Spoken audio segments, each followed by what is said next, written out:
হরে কৃষ্ণ। আজ 30শে এপ্রিল বুধবার, পবিত্র অক্ষয় তৃতীয়ার দিন। আজকের এই শুভ দিনে অনেকেই ভক্তি এবং শ্রদ্ধার সহিত ব্রত করবে, ইষ্টদেবের পুজো করবে। তো আজকের এই দিনে যারা ব্রত করবেন কিংবা না করবেন, সকলেরই উচিত ভক্তি ভরে এই ব্রত মাহাত্ম্য কথা শ্রবণ করা। আজকের এই পর্বে আমরা সেই প্রসঙ্গে জানার চেষ্টা করব। সকলকে স্বাগতম জানাচ্ছি আমাদের এই ধর্মীয় তথ্যমূলক চ্যানেলে। আমরা চেষ্টা করি এরকমই সনাতন ধর্মের ধর্মীয় তথ্যগুলোকে আপনাদের সাথে উপস্থাপন করতে, শেয়ার করতে। তাই আসুন আগামী কিছুক্ষণ সময় একসঙ্গে ধৈর্য ধরে আজকের এই গুরুত্বপূর্ণ তথ্যগুলো জেনে নেই। আশা করছি আজকের এই তথ্যগুলো আপনাকে অবশ্যই সমৃদ্ধ করবে। ভালো লেগে থাকলে অবশ্যই একটা লাইক করে কমেন্টে আপনার ইষ্ট দেবতার নামটি অথবা জয় শ্রীকৃষ্ণ ভগবানের জয় একবার হলেও লিখে যাবার অনুরোধ জানাচ্ছি। দেখেন, বছরে 365 দিনের মধ্যে 4 দিনকে সব থেকে শ্রেষ্ঠ বলা হয়েছে। তার মধ্যে প্রথমত হচ্ছে অক্ষয় তৃতীয়া, দ্বিতীয়ত বিজয়া দশমী, বৈশাখ মাসের প্রথম দিন এবং কার্তিক মাসের প্রথম দিন। এই 4 দিনের মধ্যেও আবার অক্ষয় তৃতীয়া দিনকে সর্বশ্রেষ্ঠ বলা হয়েছে। তো সেজন্য এই দিনটি অত্যন্ত মাহাত্ম্যপূর্ণ। শাস্ত্রে পাওয়া যায় এই অক্ষয় তৃতীয়ার দিনে যে যা ধর্ম কাজ করবে তা অক্ষয় পুণ্য ফল প্রদান করে। যুধিষ্ঠির মহারাজ শতানিক নামে একজন ঋষিকে প্রশ্ন করেছিল যে, হে মুনিবর, এই অক্ষয় তৃতীয়ার দিনটি কেন এত গুরুত্বপূর্ণ? তখন শতানিক ঋষি বলেছিল যে, দেখো, এই অক্ষয় তৃতীয়ার দিনটি এত মাহাত্ম্যপূর্ণ, এই দিনে যে যা ধর্ম কাজ করবে তা অক্ষয় ফল প্রদান করে। এজন্য ধর্মফলের ক্ষয় হয়ে যায়, সেই ধর্মফলের মাধ্যমে পুণ্যের মাধ্যমে স্বর্গে গমন করবে। কিন্তু স্বর্গীয় সুখ ভোগ করা শেষ হলে, পুণ্য ক্ষয় হয়ে গেলে আবার তাকে এই পৃথিবীতে জন্মগ্রহণ করতে হয়, পুণ্যেরও ক্ষয় হয়। কিন্তু যদি কোনো ব্যক্তি একাই অক্ষয় তৃতীয়ার দিনে কোনো পুণ্য কাজ করে, কোনো ধর্ম কাজ করে, সেই পুণ্যের কোনো কমতি হয় না, কোনোদিন ক্ষয় হয় না। শতানিক ঋষি এও বলেছিল যুধিষ্ঠির মহারাজকে যে, একবার একটা ব্রাহ্মণ ছিল, ধর্মকর্ম পরায়ণ নিষ্ঠুর ব্রাহ্মণ। ওই ব্রাহ্মণের বাড়িতে একটা তৃষ্ণার্ত কাতর ব্যক্তি এসেছিল একটুকু জল পান করবে বলে। কিন্তু সেই ব্রাহ্মণ দূর দূর করে তাড়িয়ে দিল সেই তৃষ্ণা কাতর ব্যক্তিকে। কিন্তু ব্রাহ্মণের স্ত্রী, সেই পরায়ণা স্ত্রী, তিনি 1 গ্লাস শীতল জল সেই ক্ষুধার্ত তৃষ্ণার্ত ব্যক্তিকে দান করেছিল। আর যেহেতু সেটি ছিল অক্ষয় তৃতীয়ার দিন, যখন ব্রাহ্মণের মৃত্যুর সময় হলো, যমদূতগণ তাকে ভয়ানক কালপাশে বিদ্ধ করে যমরাজের কাছে নিয়ে গেল বিচার করতে। কিন্তু যমরাজ তার কোনো বিচার করলো না, বললেও এর স্ত্রী অক্ষয় তৃতীয়ার দিনে জলদান করেছে, সেই মহাপুণ্য বলে, অক্ষয় পুণ্য বলে এ ব্যক্তির স্বর্গবাস নরকবাস হবে না।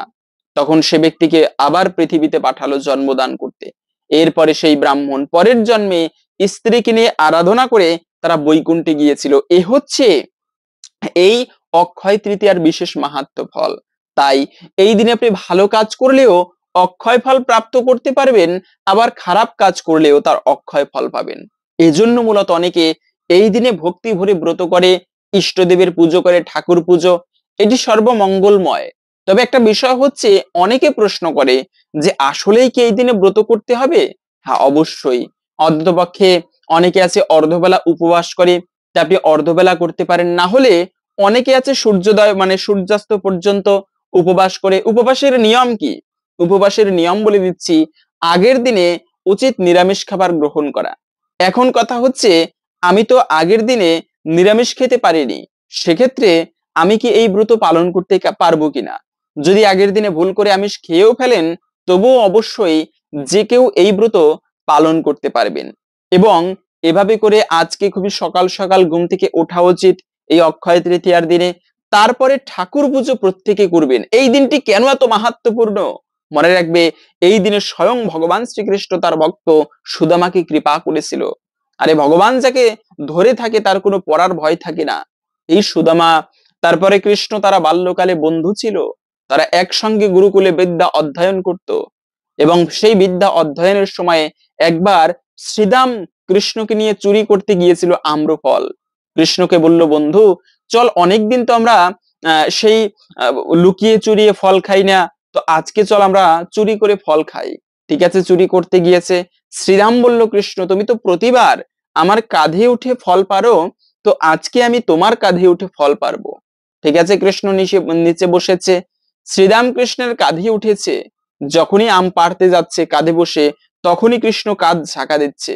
শ্রীরাম বলল, ভাই এরকম করে না, আমি তো পড়ে যাব, ব্যথা পাবো। কৃষ্ণ বলল, না তুই পড়বি না, আমি তোকে ধরে আছি। আবার আম পাড়তে গেল, আবার কৃষ্ণ গা ঝাঁকা দিচ্ছে, আবার শ্রীরাম পড়ে যাবে, কৃষ্ণের চুলির মুঠি ধরেছে, বন্ধু আমি তো পড়ে যাব। তৃতীয়বার আবার যখন এরকম গা ঝাঁকা দিচ্ছে, তখন শ্রীরাম রেগে গিয়ে বলল, তুই যখন আম পারো আমার কাঁধে উঠে, আমি কি এমন করি? তখন কৃষ্ণ বলল, বন্ধু আমাকে যে ধরে থাকে তার পড়ার সম্ভাবনা থাকে, কিন্তু আমি যাকে ধরি তার কোনোদিন পড়ার সম্ভাবনা থাকে না। এই হচ্ছে ভগবান শ্রীরাম। তো কৃষ্ণের বন্ধু, ও আর এই কথার তাৎপর্য বুঝেনি। কিন্তু বৈষ্ণব টিকাকারেরা এখান থেকে বলে গিয়েছেন, দেখো ভগবান এখান থেকে জগৎকে শিক্ষা দিচ্ছে, ব্যক্তি আমার পুজো করে যতই, আমার যতই আরাধনা করুক, আমি যদি কৃপা না করি, সে ব্যক্তির এই পথ থেকে, ধর্মপথ থেকে বিচ্যুত হওয়ার সম্ভাবনা থাকে। কিন্তু আমি যাকে কৃপা করি তার জগতের কোনো ভয় থাকে না, হরি যাকে রক্ষা করে কে তারে মারিতে পারে, জগতের কোনো সাধ্য নেই সেই ব্যক্তির কোনো ক্ষতি করতে পারে। তো মূলত এই অক্ষয় তৃতীয়ার দিনে ভগবান শ্রীকৃষ্ণের সেই বাল্য বন্ধু সুদামা, সুদামা ছিল ব্রাহ্মণ পুত্র, অতীব গরিব, কৃষ্ণ ছিল দ্বারকাধীশ রাজা। তো সুদামা বিবাহ করেছে, স্ত্রী ছিল সুশীলা। তো এই স্ত্রী একদিন বলল, ওগো খুবই কষ্টের মধ্যে দিন কাটাচ্ছি, শুনেছি তোমার বন্ধু কৃষ্ণ খুবই ধনী, তো কৃষ্ণের কাছে যাও, কিছু সাহায্য প্রার্থনা করো, আমাদের এই দরিদ্র অবস্থার কথা যেন কৃষ্ণ দূর করিয়ে দেয়, বলবে তোমার, আমার কথা বলবে, তাহলে হয়তো বা দূর করিয়ে দিতে পারে। ঠিক আছে, সুদামা এই অক্ষয় তৃতীয়ার দিনে বন্ধু কৃষ্ণের সেই দ্বারকায় উপস্থিত হয়েছিল বন্ধুর সাথে সাক্ষাৎ করতে। যখনই কৃষ্ণ শুনেছে সুদামা এসেছে, সাথে সাথে সেই রাজ সিংহাসন থেকে বাহিরে এসে সুদামাকে নিজে সেই রাজপ্রাসাদে নিয়ে গিয়ে নিজের হাতে সুদামার চরণ ধৌত করিয়ে দিয়েছিল। এখান থেকে শিক্ষা, বৈষ্ণব সেবা ভগবান নিজে শিক্ষা দিচ্ছেন। এবং সুদামা অনেকদিন পরে কৃষ্ণের সাথে দেখা হয়েছে। সুদামা বলতে ভুলে গিয়েছে যে বন্ধু আমাদের দারিদ্র অবস্থা, আমরা খুবই কষ্টের মধ্যে দিন কাটাচ্ছি, সুদামা বলতে ভুলে গিয়েছে। কিন্তু ভগবান বলার অপেক্ষা রাখে না, ভগবানের কাছে কিছু চাইতে হয় না, আমরা চেয়ে ঠকে যাই। আমরা ভগবান আমাকে ধন দাও, জন দাও, টাকা দাও, আমরা বিভিন্ন কিছু চাই, কিন্তু ভগবানের কাছে চাইতে জানি না, আমরা চেয়ে ঠকে যাই। ভগবানের কাছে আমরা যা চাইছি তার থেকেও বেশি কিছু দেওয়ার জন্য ভগবান প্রস্তুত রয়েছে।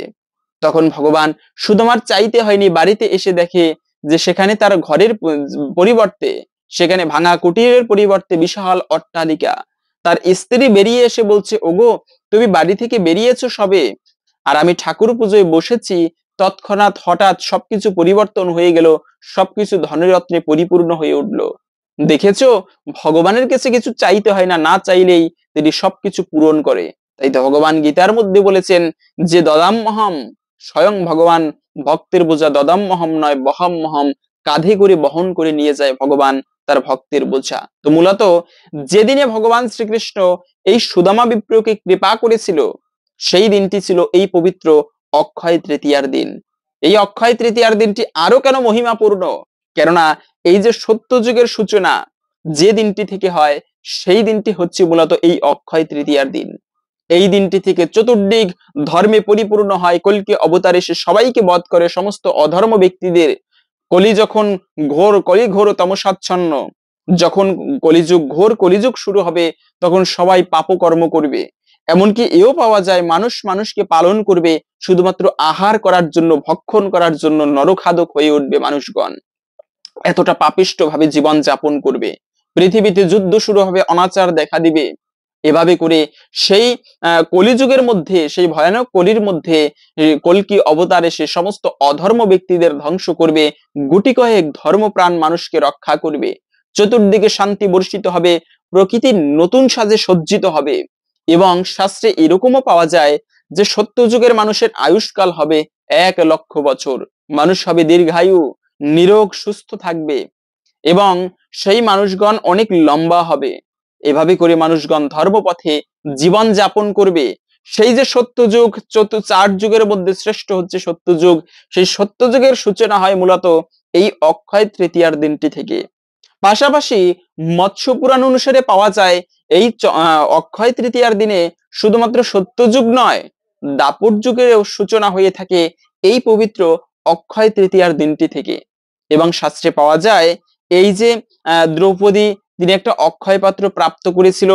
পঞ্চপাণ্ডব যখন বনবাসে গিয়েছিল তখন তারা এক একজনের সাধনা করেছেন। যেমন সেই অর্জুন করেছিলেন শঙ্করের সাধনা, ভীম করেছিলেন পবন দেবের সাধনা। তো এভাবে করে এক এক ভাই এক এক দেবদেবীর সাধনা করেছিল, কিন্তু দ্রৌপদী করেছিল সূর্যদেবের উপাসনা। যে সূর্যদেব প্রতাপশালী সূর্যদেব, যার কৃপায় জগতের প্রাণ স্বরূপ সেই সূর্যদেব, একদিন যদি সূর্য উদিত না হয় জগৎ নিষ্প্রাণ হয়ে পড়বে। সেই সূর্যদেব তার সাধনা করে দ্রৌপদী একটা অক্ষয় পাত্র প্রাপ্ত হয়েছিল। এই পাত্রের বিশেষ মাহাত্ম্য হচ্ছে এটাই যে সেই পাত্র থেকে যতক্ষণ পর্যন্ত না দ্রৌপদী পেট ভরে খাবার খাচ্ছে ততক্ষণ পর্যন্ত সেই পাত্রের খাবারের কোনো কমতি হবে না। সেখানে যদি হাজার লক্ষ ভক্ত উপস্থিত থাকে তাদেরকেও খাবার দিতে পারবে, পরিবেশন করতে পারবে সেই পাত্র থেকে, কিন্তু এক ফোঁটাও কম হবে না। কিন্তু যদি একবার দ্রৌপদী সেই পাত্র থেকে খাবার গ্রহণ করে তারপরে আর ওই দিনে সেই পাত্র থেকে অন্ন পাওয়া যাবে না। এই পাত্রের এটা মাহাত্ম্য। তো যেদিনে দ্রৌপদী এই অক্ষয় পাত্র প্রাপ্ত করেছিল প্রভু শ্রী সূর্যদেবের থেকে, সেই দিনটি ছিল মূলত এই অক্ষয় তৃতীয়ার দিন। এত মাহাত্ম্যপূর্ণ এই দিন, এই দিনটি প্রত্যেকের একটুকু বিশেষভাবে আপনারা পালন করবেন, সাধনা করবেন এই দিনের। তবে একটা বিষয় হচ্ছে এই শুভ দিনে কিছু কাজ ভুলক্রমেও করতে নেই। আপনি এই দিনে পালন করেন কিংবা না করেন, কিন্তু ভুল করেও এই কাজগুলো করতে নেই। যেমন প্রথমত হচ্ছে অনেকে প্রশ্ন করেন এই দিনে ব্রত না করে আমি নিরামিষ খাবার খেলে হয় না? হ্যাঁ, সেক্ষেত্রে অবশ্যই আপনারা এই দিনে নিরামিষ খাবার গ্রহণ করবেন। কেননা যদি ব্রত করেন সারাদিন ফলমূল খেয়ে দুপুর 12টা পর্যন্ত ব্রত করলেন, তারপরে আপনি ভগবানের প্রসাদ গ্রহণ করতে পারেন। আসলে নিরামিষ তো কোনো পশুতেও খায়, যেমন আমি যে যারা তৃণভোজী প্রাণী রয়েছে তারাও তো নিরামিষ খায়, কিন্তু উচিত ভগবানের প্রসাদ গ্রহণ করা। কেন? প্রসাদের সর্বদুঃখানাম হানিরস্য প্রজায়তে, প্রসাদের মাধ্যমে সমস্ত দুঃখ দূরীভূত হয়। তাই তো বলা আছে জগন্নাথের অন্ন সর্বকালে হইয়া মান্য, পাইলেই করিবে ভক্ষণ। জগন্নাথের প্রসাদ যে ব্যক্তি জীবনে গ্রহণ করে একদিন না একদিন তিনি ভগবানের কৃপা লাভও করতে পারে। এই প্রসাদে সর্বদুঃখানাম হানিরস্য প্রজায়তে, প্রসাদের মাধ্যমে সমস্ত দুঃখ দূরীভূত হয়। যাদের সংসারে বেশি অমঙ্গল রয়েছে, ভালো কিছু হচ্ছে না, তাদের জন্য খুবই সুন্দর একটি উপায় যে আপনারা প্রতিদিন ভগবানকে ভোগ নিবেদন করুন এবং সেই ভোগ দর্শন করুন। এই ভোগ দর্শনে দুর্ভাগ্য নাশ হয়, এটা শাস্ত্রে বলা আছে, আমার কোনো কথা নয়।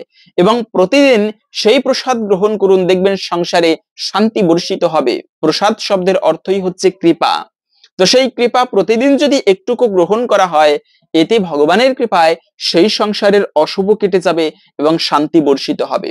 তো অন্ততপক্ষে এই অক্ষয় তৃতীয়ার দিনে, পবিত্রতম শুভ দিনে আপনারা প্রত্যেকেই চেষ্টা করবেন সেই ভগবানের প্রসাদ গ্রহণ করতে, কিন্তু ভুলক্রমেও আমিষ ভক্ষণ করবে না। বর্তমানে কেন আমরা দীর্ঘদিন বেঁচে থাকতে পারি না? কেননা এই খাবারের মধ্যে আমাদের সংযত নেই। খাবার হচ্ছে শরীরকে সুস্থ রাখার জন্য। রবীন্দ্রনাথ ঠাকুরের কথা, না খেয়ে মানুষ মারা গিয়েছে এমন লোকের সংখ্যা খুবই কম, কিন্তু খেয়ে মারা গিয়েছে এমন লোকের সংখ্যা ভুরি ভুরি। ধূমপান করে কাশতে কাশতে এমন অবস্থা, যক্ষা হয়ে গিয়েছে, তারপরেও ডাক্তারে বারণ করেছে। যদি আপনি বেঁচে থাকতে চান আপনার নেশা এই ধূমপানকে বর্জন করতে হবে, কিন্তু তারপরেও ছাড়তে পারি না, ওই যে একটা আসক্তি।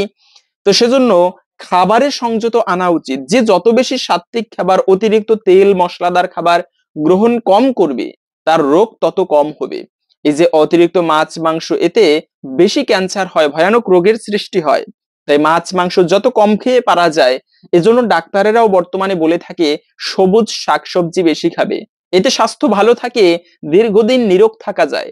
আরে ডাক্তারেরা তো বর্তমানে বলছেন যেটা ভগবান শ্রীকৃষ্ণ সেই 5000 বছর পূর্বে শ্রীমদ ভগবদ গীতার মধ্যে বলেছেন, যে সাত্বিক খাবার হচ্ছে শরীরকে সুস্থ রাখে, নিরোগ রাখে দীর্ঘকাল, সে ব্যক্তি বেঁচে থাকতে পারে। শুধু তাই নয়, চেতনাকে শুদ্ধ করে এই সাত্বিক আহার। এখন সাত্বিক বলতে কি কেবলমাত্র একটু মাছ মাংস না খাওয়া, এটি এটি নিরামিষ, কিন্তু সাত্বিক নয়। সাত্বিক খাবার হচ্ছে অতিরিক্ত তেলে ভাজা নয়, অতিরিক্ত লবণাক্ত নয়, অতিরিক্ত মশলাদার নয়, মাছ মাংস তো নয়ই। তো এটা হচ্ছে মূলত প্রকৃত সাত্বিক আহার।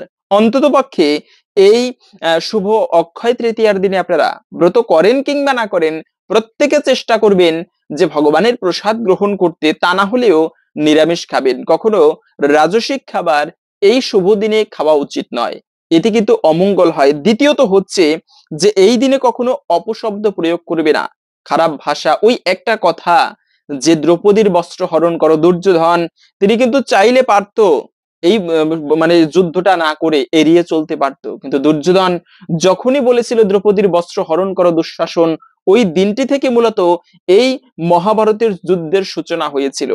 সেজন্য সেই দিনটি ছিল, যেদিনে দ্রৌপদীর বস্ত্র হরণ করা হচ্ছিল, সেই দিনটি ছিল এই পবিত্র অক্ষয় তৃতীয়ার দিন। সেখানে ভরা রাজসভার মধ্যে সেখানে উপস্থিত ছিল ধর্মরাজ যুধিষ্ঠির, সেখানেই উপস্থিত ছিল স্বয়ং ভগবান শ্রী পরশুরামের পুত্র সেই ভীষ্মদেব। আবার সেখানেই ছিল গুরুদেব দ্রোণাচার্য, মহারথী কর্ণ, তাদের সম্মুখে কিন্তু দ্রৌপদীর বস্ত্র হরণ করা হচ্ছিল এই পবিত্র অক্ষয় তৃতীয়ার দিনে। আর ওই দিনটি থেকে এই যুদ্ধের সূচনা হয়েছিল, কিন্তু সেই মহাভারতের সূচনা। তাই এই অপশব্দ কখনো প্রয়োগ করা উচিত নয়, খারাপ ভাষা। আপনি ব্রত করেছেন, যদি গালিগালাজ করা হয়, ঝগড়া করা হয়, চিৎকার চেঁচামেচি করা হয়, তাহলে কিন্তু ব্রতের ধর্মকর্মের সম্পূর্ণ ফল প্রাপ্ত করা যায় না। তাই চেষ্টা করবেন অন্ততপক্ষে যে কোনো শুভ দিনে সাত্বিক মানে কথার মধ্যে শুদ্ধতা আনতে। সবসময় সত্য কথা বলা উচিত। সত্যের উপরে ধর্ম নেই, মিথ্যার উপরে কোনো পাপও নেই। যে যুধিষ্ঠির জীবনে কোনোদিন মিথ্যা কথা বলেনি, কিন্তু ওই যে অশ্বত্থামা হত ইতি গজ, এই কথাটুকু বলার সাথে সাথে তার রথ মাটি স্পর্শ করেছিল, এবং এই কারণে যুধিষ্ঠির মহারাজকে নরক দর্শন করতে হয়েছিল। তাই কখনো জীবনে অপশব্দ প্রয়োগ করা উচিত নয়, খারাপ কথা বলতে নেই, মিথ্যা কথা বলা উচিত নয়। আপনি এই দিনে কথা কম বলেন, যে আমার বেশি বেশি মিথ্যা কথা বলা হয়ে যায় কথা বলতে গেলে, সেক্ষেত্রে আপনি এই দিনে কথা কম বলবেন, এড়িয়ে চলবেন। অন্ততপক্ষে এই অক্ষয় তৃতীয়ার দিনে মিথ্যা কথা কারো বলা উচিত নয়, সাত্বিকতাকে ধারণ করা উচিত। তৃতীয়ত হচ্ছে টাকা ধার দেওয়া উচিত নয় এই দিনে। যে কোনো শুভ দিনে বৃহস্পতিবারে টাকা ধার দিতে নেই, তারপরে এই অক্ষয় তৃতীয়ার দিন, এই সমস্ত শুভ দিনে মনে রাখবে চাণক্যের একটা সুন্দর নীতি রয়েছে, ঋণ, রোগ এবং অগ্নি, এই তিনটাই ভয়ানক বিষয়। এদেরকে যত তাড়াতাড়ি সম্ভব সমূলে নির্মূল করা উচিত, না হলে এরা ধীরে ধীরে বৃদ্ধি প্রাপ্ত হতে থাকে। তাই ঋণ হলেও তাড়াতাড়ি তা ধার দেওয়া উচিত। এমনকি শাস্ত্রে পাওয়া যায়, ধার নিয়ে যদি কেউ দেহত্যাগ করে, আপনি হয়তোবা টাকা নিয়েছেন কারো কাছ থেকে বা কাউকে ঠকিয়েছেন, তবে সেই ধার বা সেই শোধ আপনাকে মৃত্যুর পরে কুকুর হয়ে দিলেও ধার শোধ করে যেতে হবে, না হলে কখনো স্বর্গে যেতে পারে না। এজন্য বিধর্মীদের সুন্দর একটা নিয়ম রয়েছে, কেউ দেহত্যাগ করলে তার সন্তান বলে যে আমার বাবা কারো কাছে ঋণ আছে কিনা, যদি থাকে সেই সন্তান তাদের ঋণ শোধ করে দেয়। এটা করা উচিত, না হলে স্বর্গে গিয়েও শান্তি পায় না কিন্তু পিতামাতা, তাদের নরক যেতে হয়, এবং তারা কুকুর বেড়াল হয়ে হলেও সেই ঋণ শোধ করতে হয়। তাই কখনো ধার দেনা নিয়ে মৃত্যু করা বরণ করা উচিত নয়, অন্ততপক্ষে বলে যাওয়া উচিত। তো এই ধার দেওয়া নেওয়া, এখন বলতে পারেন যে ধার দেওয়া নেওয়া করবো না, কিন্তু যদি অতিরিক্ত ক্ষেত্রে প্রয়োজন হয়, কেউ অসুস্থ, হাসপাতালে ভর্তি, এরকম জরুরি কিছু কাজে অনেক সময় টাকা পয়সার প্রয়োজন হয়, সেক্ষেত্রে ভিন্ন বিষয়, অবশ্যই সেক্ষেত্রে ধার দেওয়া নেওয়া করতে পারেন, কিন্তু কোনো শুভ দিনে ধার দেওয়া নেওয়া না করাই ভালো। এবং আর একটা বিষয় হচ্ছে দান করবে। মনে রাখবে এই দান করাকে অত্যন্ত শুভ এবং মঙ্গলের বলা হয়েছে। আমরা দান করতে চাই না, কিন্তু যার যথাসাধ্য ভাবে, কয়েকদিন আগে গেল বরুথিনী একাদশী ব্রত, সেই ব্রত মাহাত্মে এই দানের মাহাত্ম প্রসঙ্গে বর্ণনা করা হয়েছে। সেখানে বলা আছে, যদি কেউ ভূমি দান করে, তবে এই ভূমিদাতার এত পুণ্য হয়। এই যে বর্তমানে অনেকে ভিখারি হয়, যাযাবর প্রকৃতির হয়, এটা কেন হয়? আমরা অনেকে বলি ভগবান হচ্ছে স্বার্থপর, একজনকে সোনার চামচ মুখে দিয়ে জন্ম দিল, আর একজনকে সেই ভিখারির ঘরে জন্ম দিল, তার মানে ভগবান পক্ষপাতিত্ব করে। আসলে না, ভগবান কখনো কারো প্রতি পক্ষপাতিত্ব করে না, এটা হচ্ছে আমাদেরই কর্মফল। আজকে তুমি যে কর্ম করবে, ভবিষ্যতে সেটা তুমি ফল রূপে ভোগ করবে।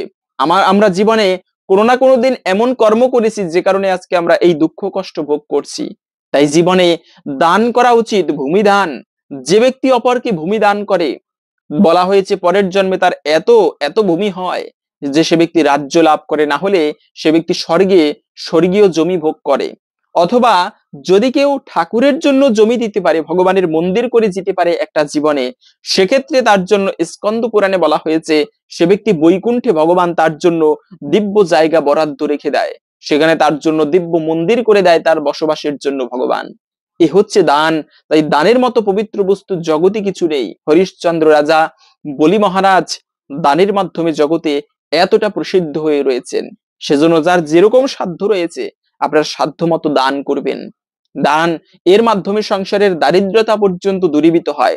যদি এই দিনে কোনো ভিখারি বাড়িতে আসে, আপনার সাধ্য মতো তাকে দান করবেন।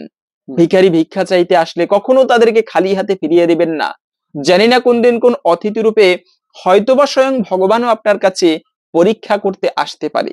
তাই যার যেরকম সাধ্য রয়েছে, যদি কোনো বাড়ি থেকে কোনো ব্রাহ্মণ, কোনো অতিথি খালি মুখে বিনা আপ্যায়নে ফিরে যায়, তবে ওই বাড়ির ওই গৃহস্থের সমস্ত পুণ্য সেই অতিথির কাছে সাথে সাথে গমন করে। পাশাপাশি আর একটা বিষয় হচ্ছে এই দিনে আপনারা গঙ্গা স্নান করবেন, কেননা গঙ্গা হচ্ছে পরম পবিত্র। পৃথিবীতে যত তীর্থ বিদ্যমান সব থেকে শ্রেষ্ঠ তীর্থ হচ্ছে এই গঙ্গা নদী। তাই সেই গঙ্গায় অবগাহন করলে জীবনের পাপ বিধৌত হয়ে যায়, পাপ নাশ হয়। তাই সেই গঙ্গা, এই গঙ্গা যেদিনে পৃথিবীতে এসেছিল, গঙ্গা দেবী কিন্তু এই পৃথিবীতে ছিল না। যেদিনে পৃথিবীতে গঙ্গা এসেছে সেই দিনটি ছিল কিন্তু এই অক্ষয় তৃতীয়ার দিন। সগর রাজা তিনি মানে অশ্বমেধ যজ্ঞ করতেছিল, তার 60,000 পুত্র ছিল। এই সগর রাজা অশ্বমেধ যজ্ঞ করতেছিল। আর শাস্ত্রে পাওয়া যায় যদি কেউ 100 অশ্বমেধ যজ্ঞ করতে পারে তিনি পরের জন্মে ইন্দ্র হতে পারবেন। তো ঠিক আছে, সগর রাজা এভাবে অশ্বমেধ যজ্ঞ করতেছিল, ইন্দ্র ভয় পেয়ে গেল, না জানি সগর রাজা আমার ইন্দ্র পদ নিয়ে নেয়। তাই ইন্দ্র কি করেছে, সেই সগর রাজার অশ্বমেধ যজ্ঞের অশ্ব বা ঘোড়াকে কপিল মুনির আশ্রমে বেঁধে রেখেছে।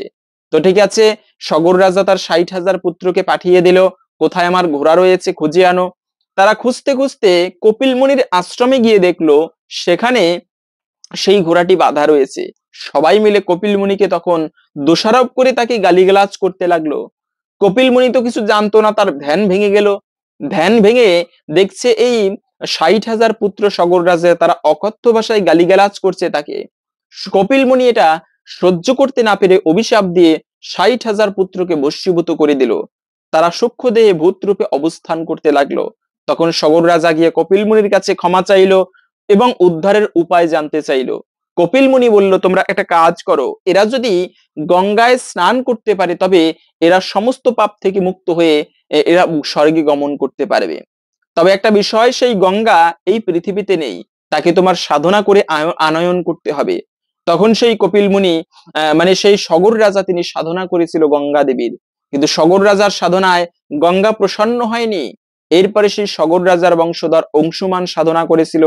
সেই অংশুমান, তারই বংশধর ভগীরথ তপস্যা করে এই গঙ্গাকে কিন্তু পৃথিবীতে আগমন করেছিল, আনয়ন করেছিল। এবং যেদিনে সেই গঙ্গা দেবী পৃথিবীতে এসেছিল সেই দিনটি ছিল এই অক্ষয় তৃতীয়ার দিন।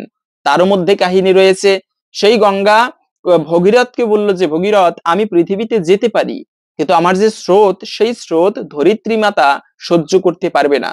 তুমি একটা কাজ করো, তুমি শিবের তপস্যা করো, শিবের জটার মধ্যে যদি আমায় স্থান দেয়, আমার স্রোত ধারণ করে, তাহলে আমার স্রোতের গতিবেগ কম হবে। এরপরে শিবের সাধনা করে শিব তার জটার মধ্যে গঙ্গা দেবীকে ধারণ করেন।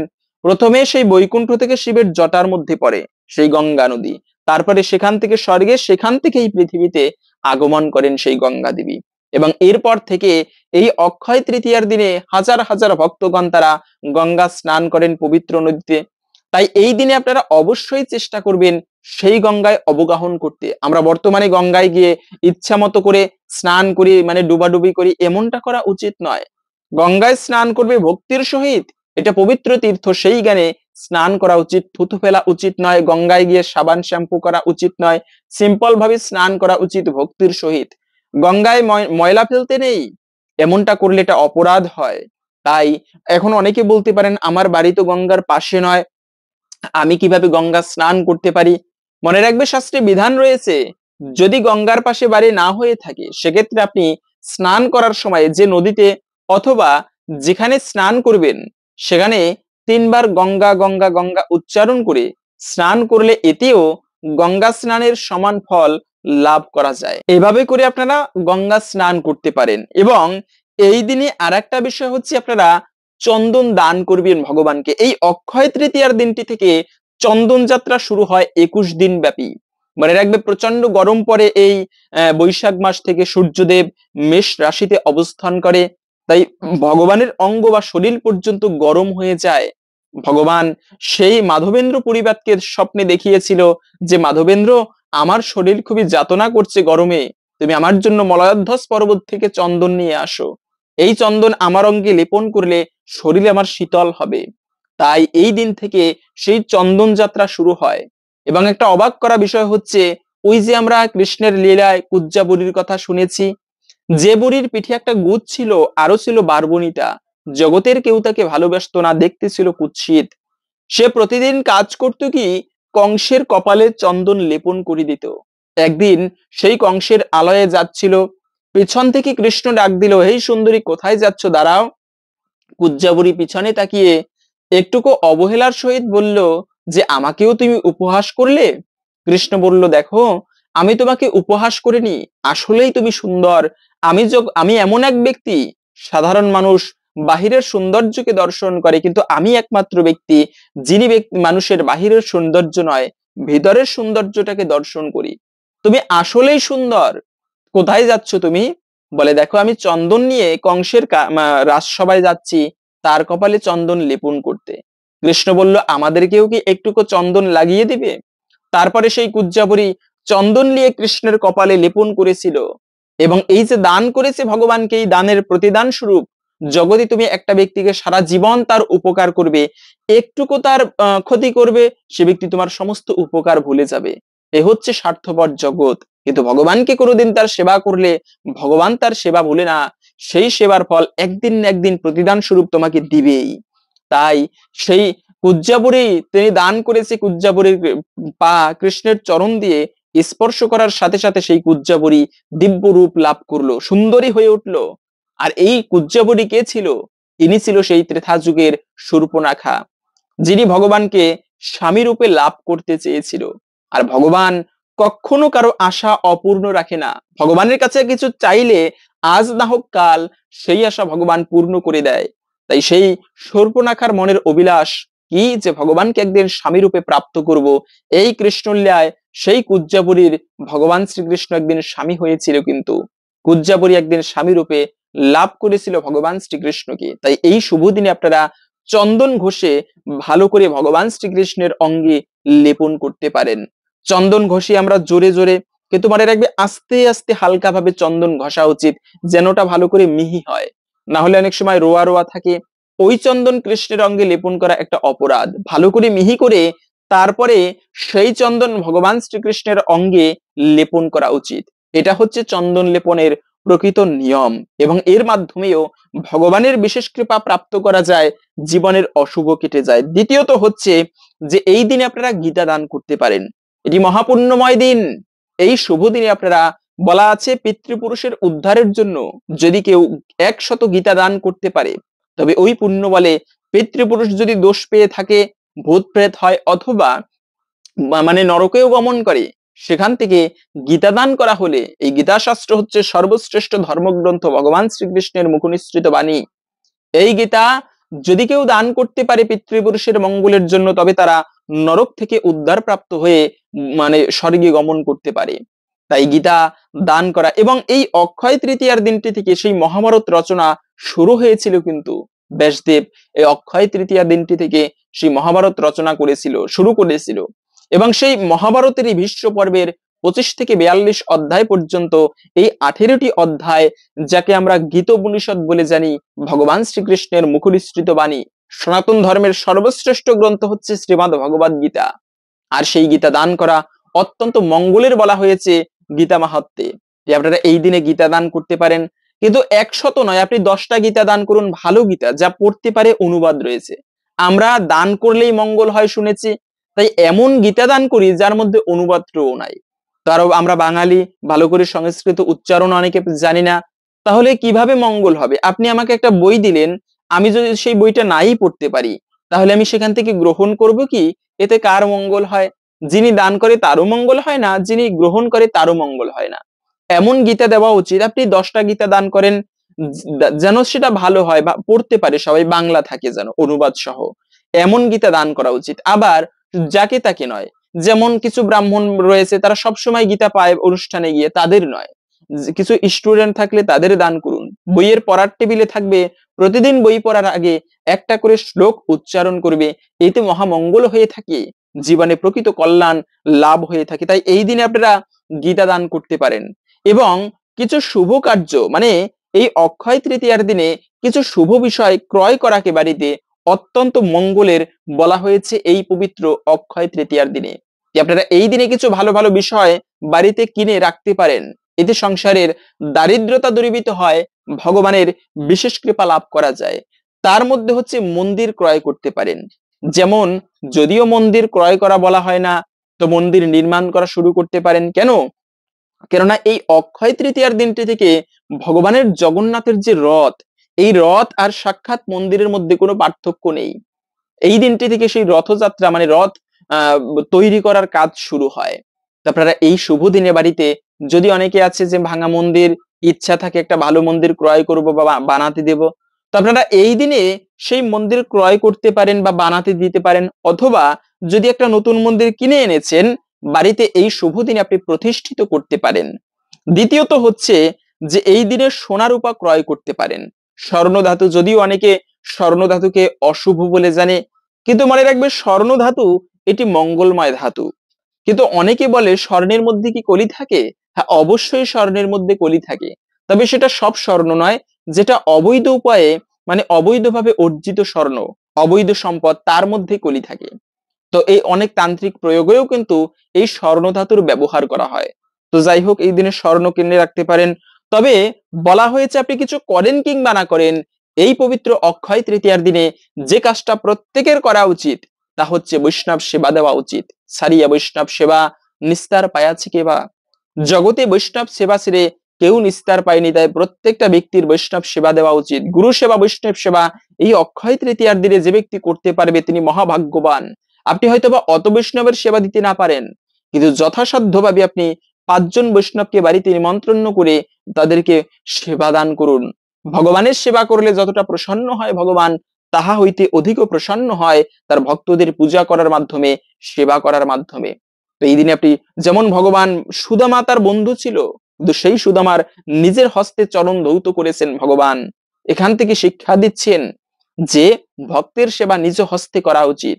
তাই এই দিনে আপনি সেই বৈষ্ণব সেবা দিতে পারেন। তো যাই হোক, এখন আমরা জেনে নিচ্ছি ভিডিওর মূল প্রসঙ্গ, এই অক্ষয় তৃতীয়ার বিশেষ মাহাত্ম্য কথা বা ব্রত কথা। তাই আসুন আগামী কিছুক্ষণ সময় ধৈর্য ধরে এই অক্ষয় তৃতীয়ার মাহাত্ম্য কথা শ্রবণ করি। শ্রবণম মঙ্গলম, শ্রবণ করলে বিশেষ মঙ্গল সাধিত হয়। এবং এই মাহাত্ম্য কথা শ্রবণ করার শেষে আপনি একটি প্রদীপ প্রজ্বলিত করে ভগবানের উদ্দেশ্যে নিবেদন করবেন। মনে রাখবে, এই অক্ষয় তৃতীয়ার দিনে প্রদীপ প্রজ্বলিত করা এটিও অত্যন্ত মঙ্গলের এবং শুভ বলা হয়েছে। এখন আমরা ধৈর্য ধরে আসুন জেনে নিচ্ছি এই অক্ষয় তৃতীয়ার বিশেষ মাহাত্ম্য কথা। প্রতি বছরের বৈশাখ মাসের শুক্লপক্ষের তৃতীয়া তিথিটিকে বলা হয় অক্ষয় তৃতীয়া। এই তিথিকে অক্ষয় তৃতীয়া বা পরশুরাম জয়ন্তীও বলা হয়। এটি একটি বছরের মাহাত্ম্যপূর্ণ দিন। বৈশাখ মাসের এই বিশেষ দিনে দেখা গিয়েছে নানাবিধ মহতি কর্মের সূচনার পরম্পরা। আমাদের অতীত ইতিহাস অবলোকন করলে এমন সব গুরুত্বপূর্ণ ঘটনা এই দিনে ঘটতে দেখা যায়, যার পরিণামস্বরূপ আজও ক্ষয়হীন হয়ে সময়ের স্রোতের সঙ্গে নিরবধি বয়ে চলেছে। তাই আবহমান কাল থেকে এই দিনে অনুষ্ঠিত যে কোনো শুভ কর্মানুষ্ঠানের পুণ্যফল অক্ষয় হয়ে থাকে। তাই তো অক্ষয় তৃতীয়া আখ্যাটি সার্থক। এই তিথি যে বাস্তবিকই অক্ষয় তার প্রমাণস্বরূপ অতীতে পুরাণে অনেক কাহিনী পাওয়া যায়। যেমন প্রথমত হচ্ছে এই তিথিতে সত্যযুগের সূচনা হয়। শুধু সত্যযুগ নয়, মৎস্য পুরাণ অনুসারে এই অক্ষয় তৃতীয়ার দিনটি থেকে সেই দাপর যুগেরও সূচনা হয়ে থাকে। দ্বিতীয়ত হচ্ছে এই পুণ্যময়ী তিথিতে পুণ্য সুশীলা ভগবতী দেবী গঙ্গা মর্তে অবতরণ করেন। তারপর থেকে নিরবিচ্ছিন্ন ভাবে অক্ষয় জলসম্ভার সমেত মর্তবাসীর জীবন দায়িনী তথা পাপ ও নাশিনী নদী রূপে প্রবাহমানা। ভগবানের 10 অবতারের অন্যতম ষষ্ঠ অবতার পরশুরাম দেব এই তিথিতেই আবির্ভূত হন অবনী মাঝে। তিনি তো চিরঞ্জীবী, অমর অক্ষয় আয়ু নিয়ে আজও মর্তচারী। তাই এ তিথির আরেক নাম পরশুরাম জয়ন্তী। এবং এ তিথিতেই ব্যাসদেব মহাভারত রচনা শুরু করেন। মহাভারতের মধ্যে বিশ্ব পর্বের 25 থেকে 42 অধ্যায়, 18 অধ্যায় শ্রীমদ্ ভগবদ গীতায় ভগবান শ্রীকৃষ্ণের বাণী রয়েছে, যা অনন্তকাল হতে আমাদের ভবসাগর হতে উত্তোলনের পরম অক্ষয় পথপ্রদর্শক। এবং দেবী পার্বতীর অপর এক রূপ মা অন্নপূর্ণা এই তিথিতেই আবির্ভূতা হয়ে মহাদেবকে অন্ন ভিক্ষা দিয়েছিলেন। তারপর থেকে অন্নের অক্ষয় উৎস স্বরূপা দেবী পূজিতা হন। এবং এই তিথিতেই ভগবান শ্রীকৃষ্ণের পরম সখা সুদামা বিপ্র দ্বারকাতে তার প্রাসাদে আসেন, নিজের দারিদ্র অবস্থার কথা জানিয়ে কিছু অর্থ সাহায্যলব্ধ হতে। কিন্তু অতিথি দেবভাব এবং ব্রাহ্মণ নিত্য পূজনীয় এই জ্ঞানে শ্রীকৃষ্ণ বিপ্র সুদামাকে যে আতিথেয়তা করেন, তাতে মুগ্ধ হয়ে সুদামা আর নিজের দৈন্যাবস্থার কথা মুখ ফুটে বলতে পারেননি। এমনকি কৃষ্ণের প্রাসাদে সম্পদের বৈভব দেখে তার জন্য আনা কাপড়ে বাঁধা সামান্য চাল ভাজাটুকুও লজ্জায় আর দিতে পারেননি সুদামা।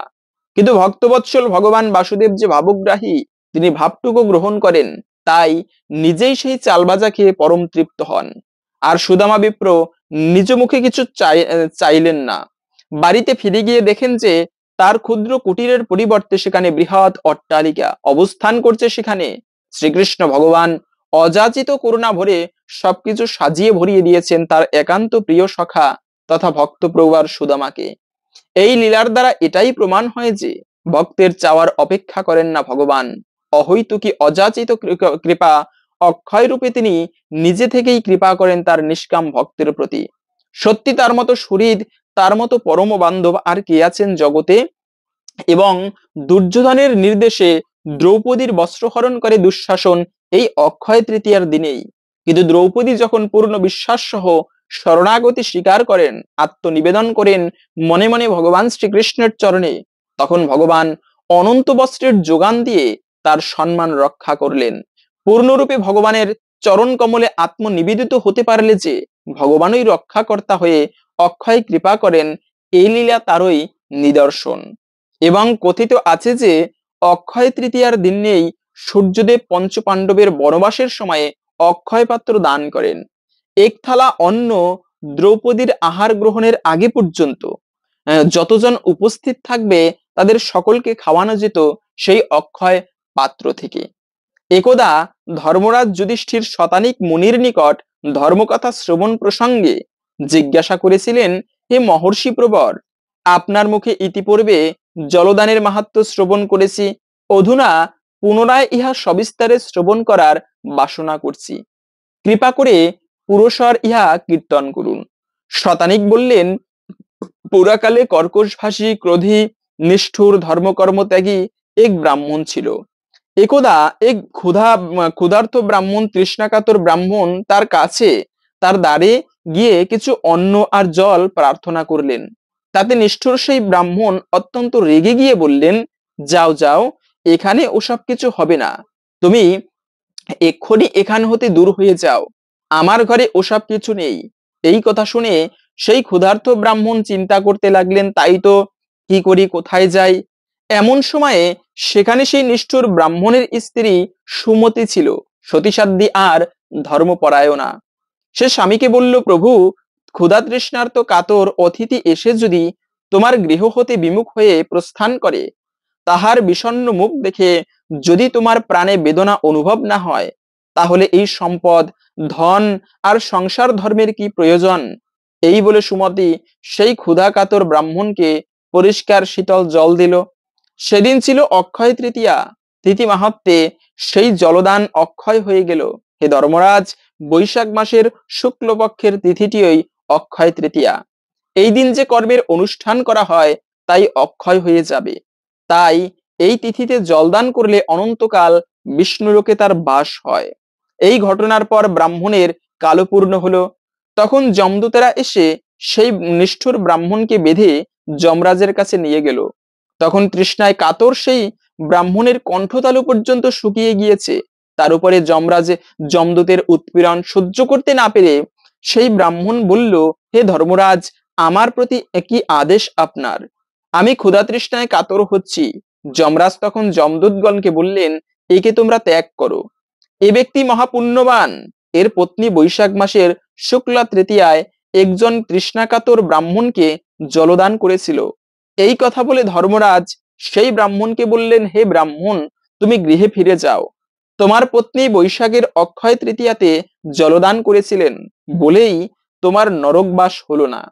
এই তিথিতে যে যা পুণ্য কাজ করে তা অক্ষয় হয়ে যায়। তখন ব্রাহ্মণ নরক মুক্ত হয়ে পরজন্মে পত্নী সহ জনার্দনের আরাধনা করে ব্রতের অনুষ্ঠান দ্বারা বৈকুণ্ঠে গমন করেছিলেন। তো এই হচ্ছে মূলত অক্ষয় তৃতীয়ার বিশেষ মাহাত্ম্য কথা। আশা করি বুঝতে পেরেছেন এই দিনে ধর্ম কাজ করলে কি পুণ্য ফল আমরা প্রাপ্ত করতে পারি। হরে কৃষ্ণ। আশা করছি আজকের এই গুরুত্বপূর্ণ তথ্যগুলো জেনে আপনি একটুকু হলেও সমৃদ্ধ হয়েছেন। ভালো লেগে থাকলে অবশ্যই একটা লাইক করে কমেন্টে আপনার ইষ্ট দেবতার নামটি অথবা জয় শ্রীকৃষ্ণ ভগবানের জয় একবার হলেও লিখে যাবার অনুরোধ জানাচ্ছি। ভগবান শ্রীকৃষ্ণের কৃপায় সকলের জীবনে মঙ্গল হোক এই কামনা করে আজকের ভিডিওটা এখানে সমাপ্ত করছি। হরে কৃষ্ণ।